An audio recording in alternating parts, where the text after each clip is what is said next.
Mutton లివర్ని ఇలా చిన్నగా cut చేసుకోవాలి.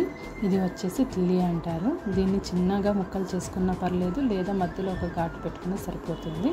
ఒక కడాయిలో క్లీన్ చేసుకున్న లివర్ ముక్కలు ఉప్పు పసుపు వేసి ఒకసారి కలిపి చిన్న మంట మీద మూత పెట్టి ఉంచితే లివర్లో నుండి వాటర్ రావడం స్టార్ట్ అవుతుందన్నమాట.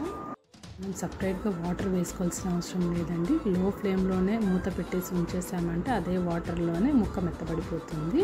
మిక్సీ జార్లో కొబ్బరి, చెక్క, లవంగాలు, యాలకులు వేసేసి మెత్తగా పౌడర్ అయినాక గుప్పెడంత కొత్తిమీర, కొద్దిగా వాటర్ వేసి ఫైన్ పేస్ట్ చేసేసి పక్కన ఉంచేసుకోండి.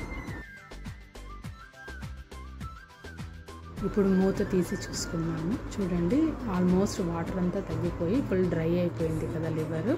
దీన్ని ఒక ప్లేట్లోకి తీసేసుకుని ఉంచేసుకుందాం అన్నమాట. అదే కడాయిలో ఒక గరిట ఆయిల్ వేసుకొనేసేసి ఆయిల్ హీట్ అయ్యాక 2 మీడియం సైజు ఉల్లిపాయలు చిన్నగా కట్ చేసుకున్నవి వేసుకొని 2 బిర్యానీ ఆకులు వేసి కొద్దిగా వేగనివ్వండి.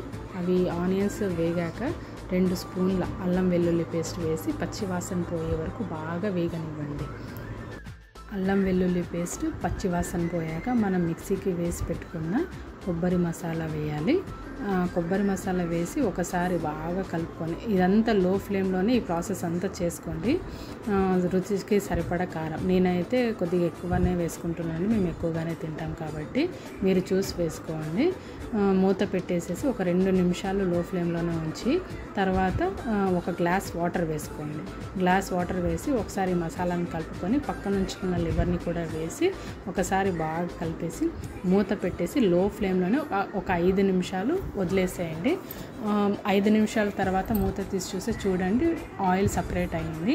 ఇప్పుడు ఒక స్పూన్ ధనియాల పొడి వేసి ఒకసారి బాగా కలుపుకొనేసి 2-3 నిమిషాలు తర్వాత స్టవ్ ఆఫ్ చేసేసుకోండి. రైస్, రోటీ, చపాతీలోకి ఎందులోకైనా ఈ మటన్ లివర్ గుజ్జు చాలా బాగుంటుంది. ఒకసారి తప్పకుండా ట్రై చేయండి, మీకు నచ్చుతుంది. ఓకే, మరి ఉంటాను.